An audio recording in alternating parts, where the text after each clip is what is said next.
Good morning, everyone. Let's start our Tuesday class with the prayers. Om Guru Brahma, Guru Vishnu, Guru Devo Maheshwara, Guru Sakshat Parbrahma, Tasmai Shri Guruve Namaha. Om Bhurbhuvasvaha, Tatsavitra Bhargo Devasya Dhimahi, Dhiyo Yo Nah Prachodaya. Asto Ma Sadgamya, Tamso Ma Jyotirgamya, Mrityurma Amritam Gamya.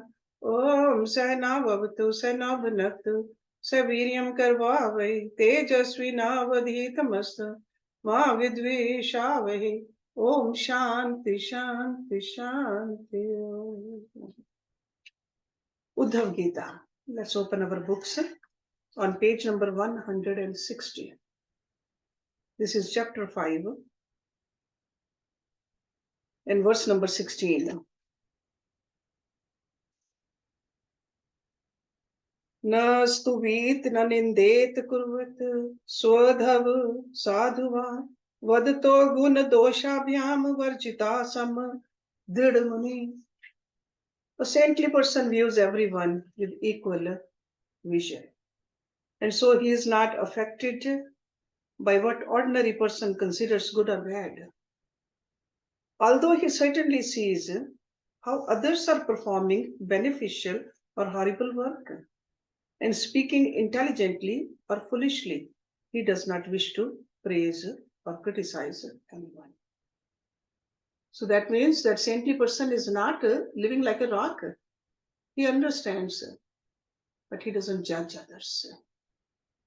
He understands that there are some people who don't understand the truth yet. So he gives them the benefit of doubt. A liberated soul neither blasphemes nor praises people who are engaged on the material platform. The equipoised sage who does not see material qualities and faults is liberated. He therefore neither glorifies anyone nor blasphemes anyone. Verse number 17. Na kuryan na vadet kinchin dhyayet sadhav sadhuva atma ramo neyavritya vijre jad van muni. For the sake of maintaining his body, a liberated soul does not act, speak, or think in terms of material duality. Considering something to be good and something else to be bad, rather he is detached in all circumstances, taking pleasure in self-realization. Thus he wanders about in his own mood, appearing like a dullard to outsiders. So that level of detachment from the material world. A person who does not possess the above mentioned qualities should be understood to be a conditioned soul. So in other words, there's a liberated person and there's a conditioned soul. The person who has these qualities, who is detached from this world, is a liberated person. A self-satisfied devotee of the Lord does not divert his attention to observe the activities of materialists. Thinking how everything can be utilized in the service of the Lord, he never views material objects as means for his gratification. He has no conception of good and bad because he sees how everything can be used for the satisfaction of the Lord. To the external vision of ordinary people, however, he may appear to be acting on the material platform. So, in other words, all his actions, all his movements are to please God. But other people don't see it. They will judge him, but he knows. He doesn't need other people's approval. Verse number 18. Shabd Brahmani Nishnatho न निष्णायात परे यदि श्रम तस्य श्रम फलो हि अधेनुम विवृक्षता. If after thoroughly studying the Vedic literature, one makes no endeavor to fix his mind on the Supreme Personality of Godhead, then his endeavor is like that of a man who works very hard to take care of a cow that gives no milk. In other words, the fruit of one's laborious study of Vedic knowledge is nothing more than the labor itself. So, in other words, if we are studying the Vedic literature, that means there has to be some change in us, to move towards the right direction. Otherwise, we are only reading for the sake of saying that we are studying. There has to be some change, some level of detachment from this world, material world. In this verse, the word pare indicates the supreme personality of Godhead. See, two words, par and apar. Apar is lower, par is higher. So that's why he's saying that pare indicates the supreme personality of Godhead and not the impersonal Brahman. It will be seen later on that Lord Krishna, the speaker of this verse, repeatedly refers to himself as the Supreme. An impersonal interpretation of this verse would therefore be contradictory and illogical. If one's aim is opposed to pleasing the Lord, then all his endeavors are futile, just like the labor of a person who maintains a barren cow. The maintainer of a cow that does not give any milk does not receive any profit in exchange for his services. Similarly, the endeavor of a person who has very strenuously studied the Vedic literature will not prove fruitful if he has not concluded that he must devote himself to the service of the Supreme Lord. Verse number 19. गाम दुग्ध दोहाम अस्तीम च भार्याम देहम पराधीनम असत प्रज्ञाम च वित्तम त्व अतीर्थिः कुतम अंगः वाचम हि नाम माया रक्षति दुख दुखी. My dear Uddhava, and who is speaking? Lord Krishna is speaking. So he says, my dear Uddhava, that person is certainly most miserable who maintains a cow that gives no milk, an unchaste wife, a body that is completely dependent upon others, useless children, and wealth not utilized for a good purpose. Similarly, one who makes a study of the Vedic literature that is devoid of my glories is certainly most miserable. One who is actually learned can appreciate that everything perceived through the bodily senses are expansions of the supreme personality of Godhead, and that nothing exists independently of him. In this verse, through various examples, it is concluded that the power of speech is useless if not engaged in glorifying the Supreme Lord. It is a fact that in this world a person labors uselessly while maintaining false hopes. There is the example of the cow that gives no milk. When a cow no longer gives milk, one still must work hard to protect her because no one will purchase such a cow. The owner of the cow may hope perhaps she will again become pregnant and give some milk. Then when this hope is smashed, the owner becomes indifferent to cow, and for this he must suffer in the next life after going through so much trouble in this life. Another example is that a man may discover that his wife doesn't care for him anymore. Still, he may go on caring for such a useless woman, thinking, if I work hard and supply her everything she desires, she will surely love me in return. Unfortunately, such unchaste women generally do not change their attitude, and so the husband simply labors without any pleasing result. Another example is that one who has attained wealth by the mercy of God must give in charity to the deserving persons and causes. If such an opportunity presents itself and one refuses to give charity due to selfishness, one is considered a miser in this life. And in the next life, he will be poverty stricken.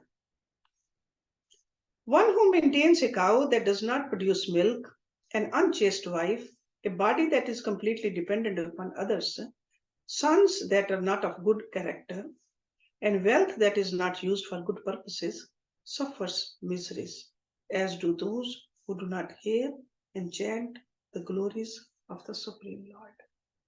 So, by giving these examples, he's drawing our attention that, hey, we have gotten this beautiful human body.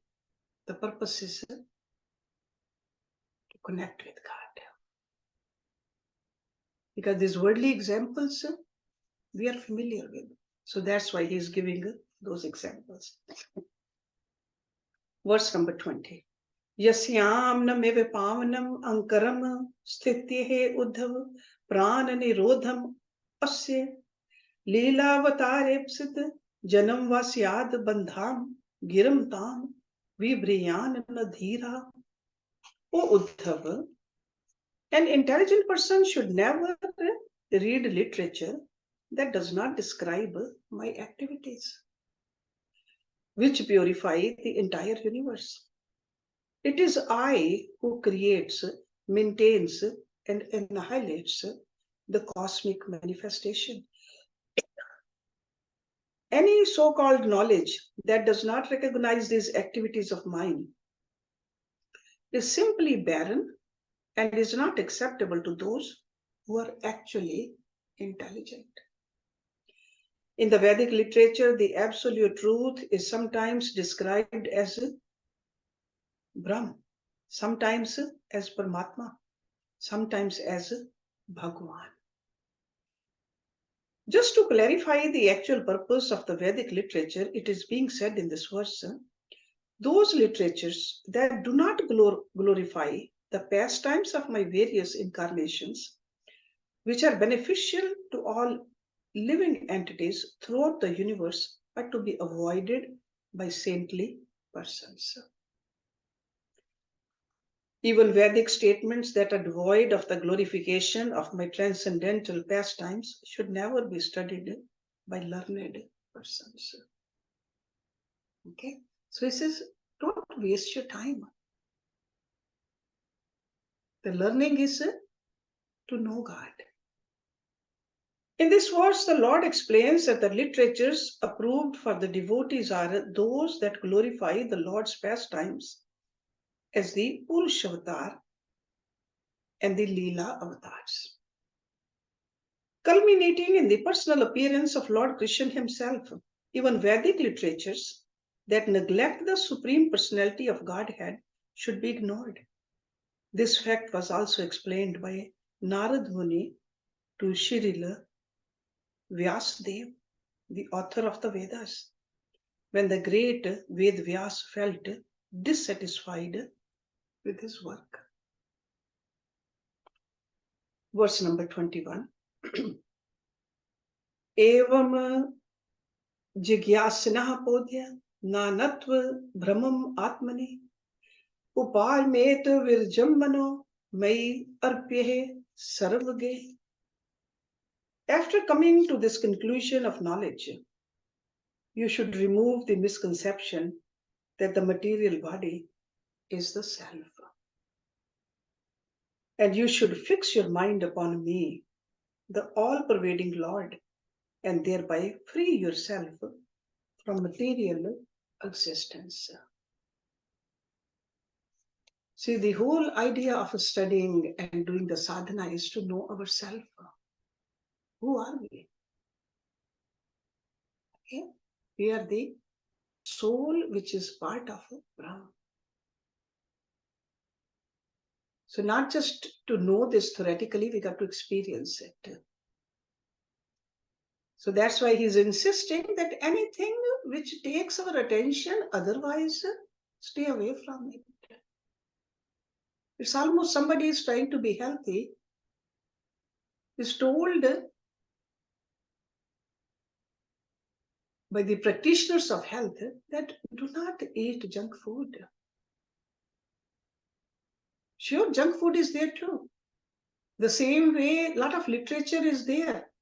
But for a person who wants to reach the ultimate, anywhere where God's name is not, God's glorifications are not, that's a junk literature. We should not waste our time on that. That's what he's saying.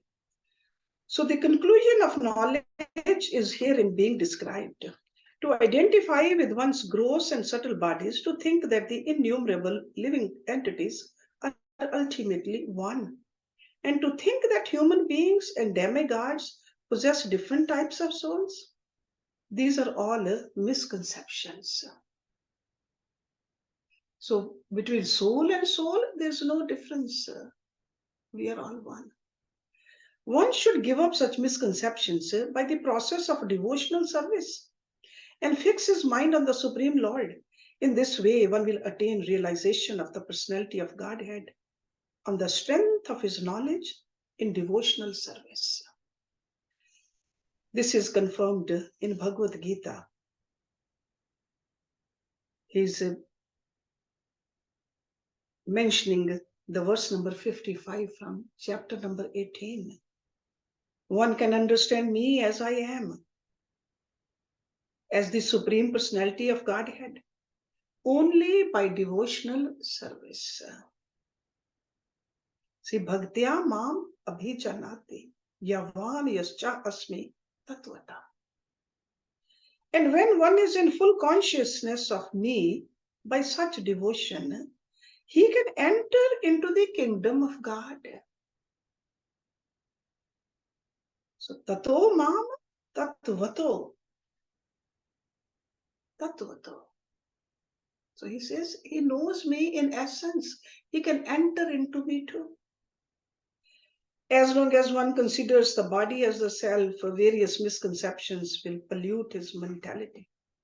By full engagement in the devotional service of the Supreme Lord, one gains respite from the endeavors for sense gratification, being resolute in his determination to use everything for the Lord's satisfaction. The acceptance of anything as not being related to the Lord and thus meant for one's sense gratification is the cause of material bondage. One should therefore avoid this misconception by coming to the true conclusion of knowledge that the Supreme Lord is the sum total of everything. Everything. Okay? So normally we see God and the world. So the world is different from God, but he says, no, sum total of everything, everybody is God. Number 22. Yadhye anishaho dharayitum mano brahmane nishchalam mei sarvane karmane nirpeksha samachara. My dear Uddhava, if you cannot detach your mind from the objects of the senses and thus absorbed it completely in me, then offer the results of all your activities to me. Because that is the first level of achievement. Our mind does not get totally absorbed, at least do the actions for him. Okay? So, my dear Uddhav, if you cannot detach your mind from the objects of the senses and thus absorb it completely in me, then offer the results of all your activities to me, without considering the fruits of your labor to be your personal property. Because there's always a fruit, and when we are doing any action for God, then it's His. It's His. If one offers the results of all activities to Lord Krishna, one will gradually become detached from the false, egoistic conception of life. When the mind becomes purified by such detachment, transcendental knowledge becomes manifest within the heart. When the mind remains absorbed in transcendental understanding, it can come to the spiritual platform as described in Bhagavad Gita. Again, he's quoting verse number 54 from chapter 18. One who is thus transcendently situated at once realizes the supreme Brahman. He never laments nor desires to have anything. He is equally disposed to every living entity. In that state, he attains pure devotional service unto me. See, samas sarveshu bhuteshu mad bhaktim labhate param. It is not difficult to understand the preliminary teachings of the Lord, which stress the distinction between matter and spirit, between the living entity and his material body. When one surpasses the stages of simple self-realization and begins meditation upon the Supreme Personality of Godhead and rendering service unto Him, he can enter into a personal relationship with the Absolute Truth. Such a revival of one's dormant love for God dispels all traces of illusion, whereby one thinks that this world is ultimate reality.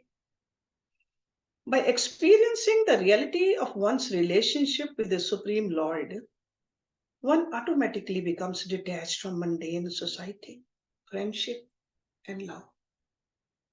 Ultimately, such rendering of devotional service enables one to go back home, back to Godhead, and thus personally associate with the Lord.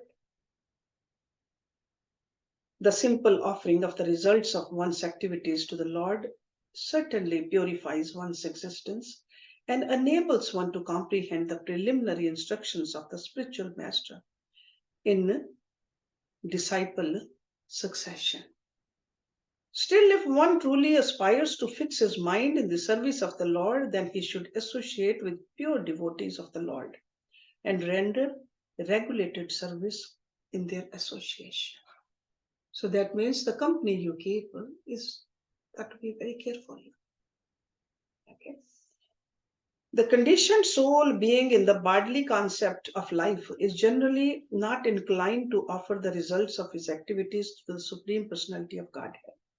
Being materially conditioned, he considers himself to belong to a particular family, society, and nation instead of understanding himself to be the eternal servant of the Personality of Godhead.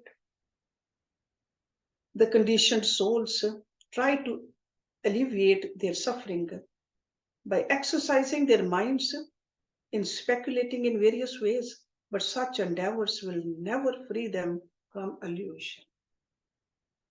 It behooves one to begin offering the results of his activities for the service of the Lord, as this will lead him to the proper understanding of himself. Okay?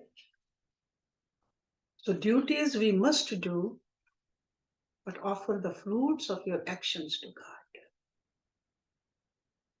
That's how we stay connected with God.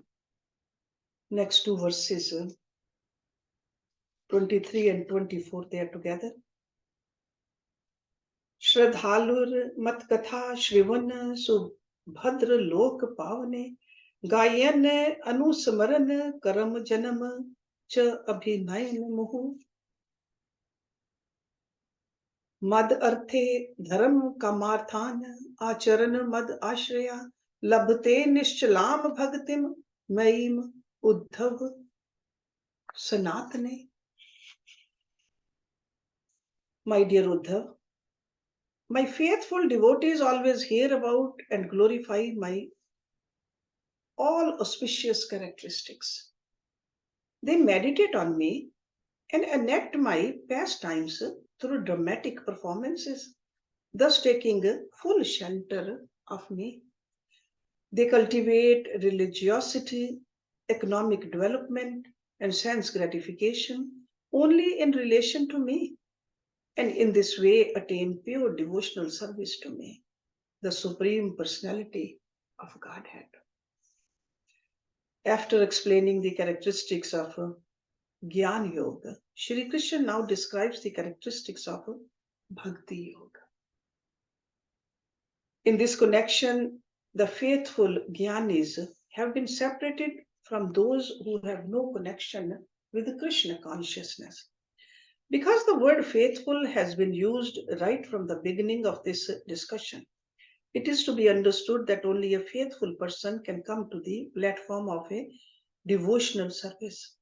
When one regularly engages in hearing the glories of the Lord, while offering the results of his activities for his satisfaction, one can attain perfection in devotional service. Until one becomes actually detached from matter, one should continue to perform his prescribed duties, offering the results in the devotional service of the Lord. Lord Krishna's pastimes of stealing butter from the elderly gopis, enjoying life with his cowherd boyfriends and the young gopis, playing his flute and engaging in the ras dance, and so on, are all auspicious spiritual activities. There are many authorized songs and prayers glorifying these pastimes of the Lord. And by constantly chanting them, one will automatically be fixed in smaranam, a remembrance of the Supreme Personality of Godhead. See, there are so many different ways our scriptures prescribe to stay connected with God, and smarana is one of the way. The Lord exhibited his opulences upon his birth in Kansa's prison and at the birth ceremony subsequently performed by Nand Maharaj in Gokul.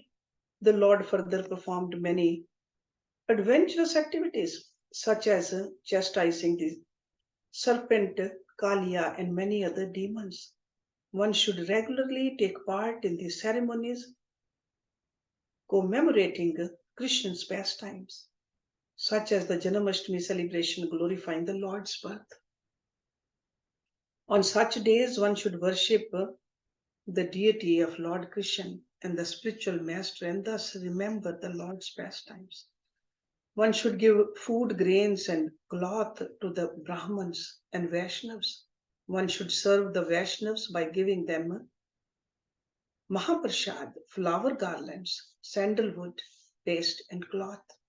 One who desires to accumulate wealth should do so for the service of Lord Vishnu and the Vaishnavas. So, whatever we do in life, whatever our inclination is, ultimate goal should be God. One who engages in hearing, glorifying, remembering, and dramatically recreating the pastimes of the Lord will soon be freed from all material desire.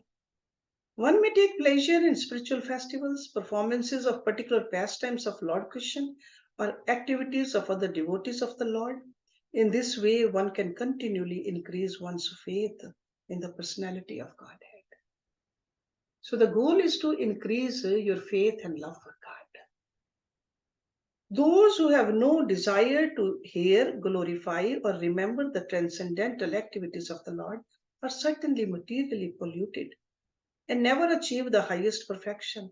Such persons spoil the opportunity of human life by devoting themselves to fleeting, mundane topics that produce no eternal benefit.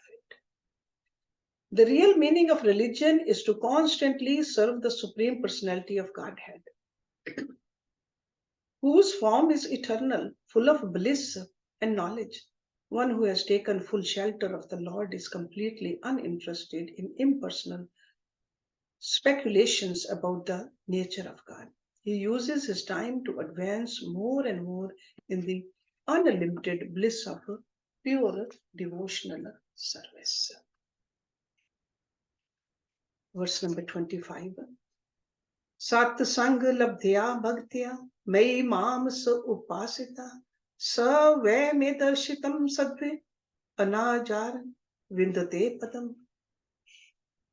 One who has attained devotional service through the association of devotees always engages in worshipping me. As a result of his devotion, he easily attains my association in my eternal abode in the spiritual sky, which was revealed to him by my devotees. One may ask how such surrender or devotion is actually achieved. The Lord gives the answer in this verse. One must live in a society of devotees. By such association, one will be engaged 24 hours a day in the various processes of devotional service. The pure devotees of the Lord can reveal the spiritual world by their transcendental sound vibrations, making it possible for even a neophyte devotee to experience the Lord's abode. Being thus enlivened, the neophyte makes further progress and gradually becomes qualified to personally serve the personality of Godhead in the spiritual world. By constantly associating with devotees and learning from them about devotional science, one quickly achieves a deep attachment for the Lord and the Lord's service, and such attachment gradually matures into pure love of Godhead. So the company we keep makes a big difference. So he's suggesting that keep a company of the devotees. Soon you will become a devotee. Materialists often challenge that the chanting of the holy names of the Lord is simply a mundane activity. They therefore conclude that any kind of concocted mantra is as good as chanting the holy names of the Lord. Just to establish the truth of the matter, the Lord herein describes the genuine method for attaining his transcendental abode in the spiritual sky. One should avoid the association of impersonalists who preach that the name and form of the Lord are products of Maya or illusion. Actually, the impersonalists are envious of the devotees of the Lord, and so they take every opportunity to deride them, thus simply creating disturbances. It is only by hearing from the pure devotees of the Lord that one can understand the truth about the Supreme Lord and his eternal abode. So now, next few verses, Uddhav is saying. So, verse number 26. Sadhu tavotam shalok mataha ki drig vid prabhu bhakti tavai upyujet ki drishi sadbhir adrita. This is number 26 and 27 goes with that also. Etan में पुरुष अध्यक्ष लोक अध्यक्ष जगत प्रभु प्रणतायः अनुरक्ताय प्रपन्नाय च कथ्यताम. Uddhav said, O Uttam Shlok, O Lord, who is glorified by select prayers, what kind of a person do you accept as a genuinely saintly person? What kind of a devotional service is approved by you as worthy of being offered to your Lordship? O Lord of Vaikuntha, O Master of the universe, I am fully surrendered unto you and have no shelter other than your lotus feet. Kindly explain this to me. The word Purushadhyaksha in this verse indicates that Lord Krishna is the master not only of all the demigods but of the Purush avatars. The word Lokadhyaksh indicates that the Lord Krishna is the master of Vaikuntha.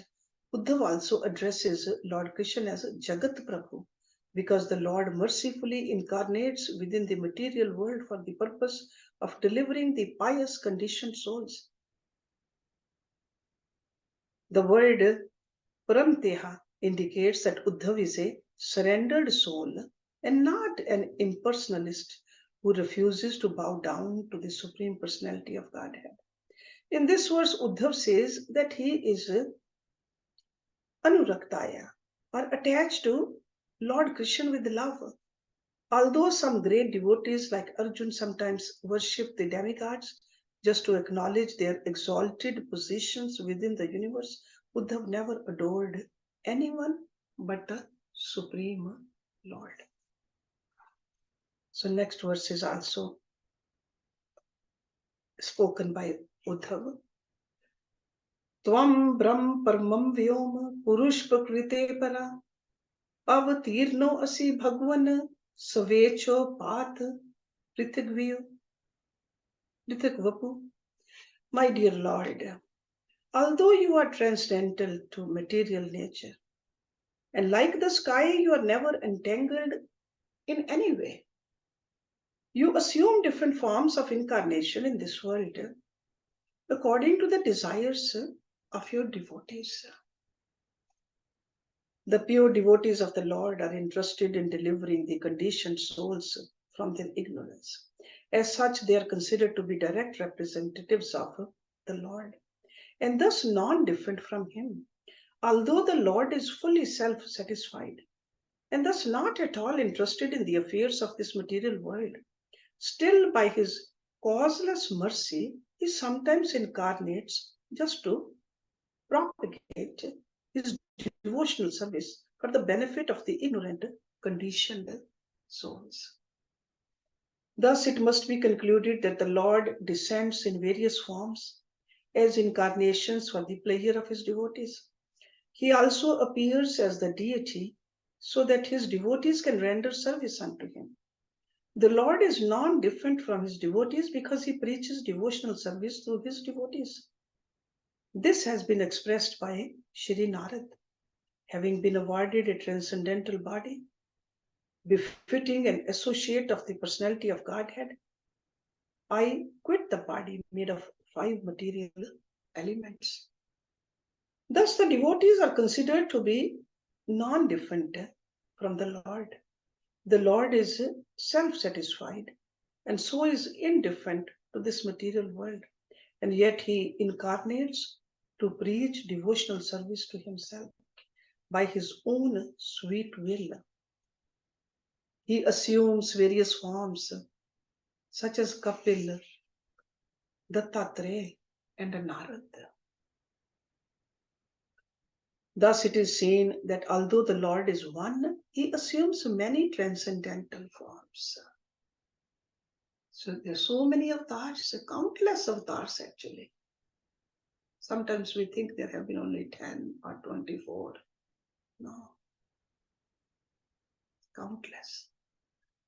Uddhav said, O Lord, you are the supreme Brahma, the transcendental personality of Godhead, the Lord of Vaikuntha. You have personally manifested in this world by your own sweet will. You have assumed innumerable forms of incarnation, and now you have appeared in your eternal two-armed form of Murlidhar, which is independent of your features of Brahm, Paramatma, and four-armed Lord Narayan. You have directly descended to this world from your eternal abode, Golok, Vrindavan. After reading this verse, unscrupulous people may think that Krishna appeared in this form before Uddhav as a manifestation of Brahm, or as an expansion of Paramatma. The devotees eternally serve the Supreme Personality of Godhead in the spiritual world in forms of a full consciousness and bliss. So now from the next verse, Lord Krishna is going to give the answers to the Uddhav's questions. And we'll start that next week. So verse number 29. Om Purnamada Purnamidam Purnat Purnamudachyate Purnasya Purnamadaya Purnameva Vashishyate Om Shanti Shanti Shanti. Thank you very much.